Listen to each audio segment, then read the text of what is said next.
নমস্কার বন্ধুরা, আজও ডাইসের একটি নতুন প্রশ্ন নিয়ে তোমাদের কাছে হাজির হলাম।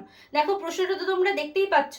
এখানে বলে দিয়েছে, এখানে একটা ডাইস আছে যেটা খোলা অবস্থায় আছে, যেখানে বলে দিয়েছে একটা পাশে আছে জেড, একটা পাশে আছে ইউ, একটা পাশে আছে ওয়াই, এবং আর একটা পাশে আছে ভি, একটা পাশে আছে এক্স, একটা পাশে ডব্লিউ।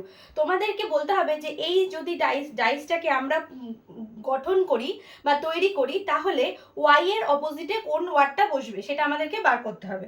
তাহলে দেখো, আমরা তাহলে বলতে পারি যে আমি সবসময় আমাদেরকে দেখতে হবে যে একটা ওয়ার্ড ছেড়ে আর একটা ওয়ার্ডে যখন যাব সেটা তার অপোজিট ওয়ার্ড হবে।